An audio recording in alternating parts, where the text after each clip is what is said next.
Today, let's discuss something really important and really serious. I'm going to give you the do's and don'ts in talking with a suicidal person.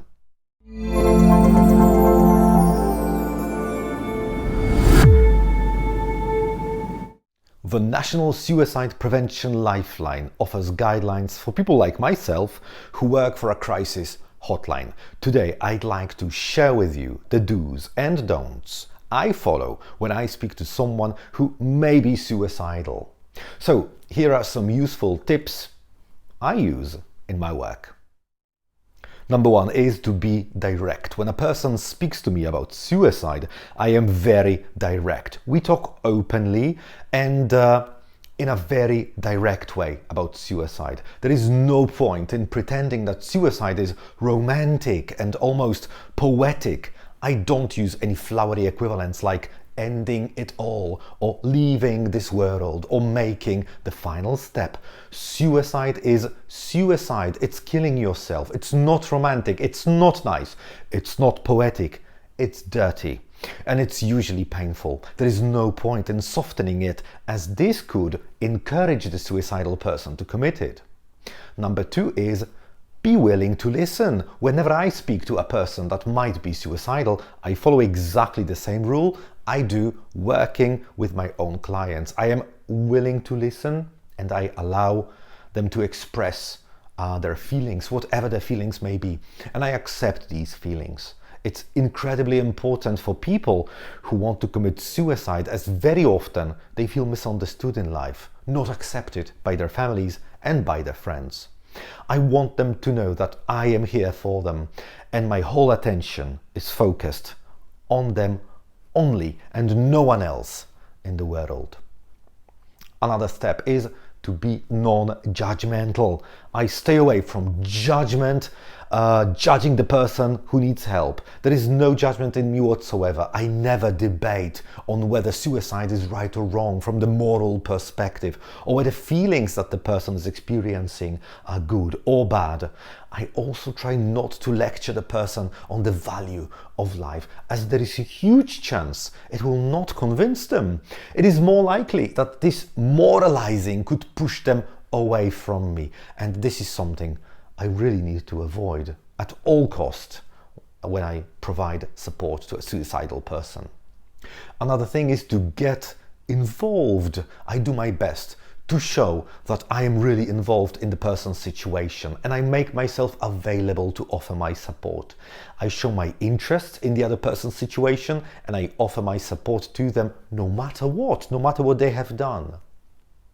Another thing is not to dare them. I never try using reverse psychology with a person who is suicidal. The stake here is just too high. I would never risk it this way. It means I would never ever recommend daring anyone to commit suicide in the hope that they will behave according to the psychological reactance theory. Maybe it's good with minor problems when developing children, but you know what, even then the effect of such approach is doubtful. Such strategies are confusing, they are manipulative, dishonest, and they may really be not effective. Another thing is not to act shocked, because pretending to be shocked or showing how shocked you are is not a good strategy. This way you may easily create a distance between the two of you. This distance will in turn make it more difficult to get through to the person. They will not be eager to talk to you any longer. Building walls between the two of you will help no one. Another thing is not to swear secrecy no matter what. Because when it comes to suicide, I never swear secrecy. Did you know that even psychologists need to reveal their client's secret if their client is at risk of immediate suicide? If this can save someone's life, secrecy loses its priority, at least according to my book. It's much better to seek support if it's needed. In all other cases, of course, their secrets are perfectly safe with me. Another thing is to offer hope, but not some glib reassurance. We need to show the suicidal person that there are other options. There are some other ways, other alternatives available, because without it, the person can find it really difficult or even impossible to see any other way.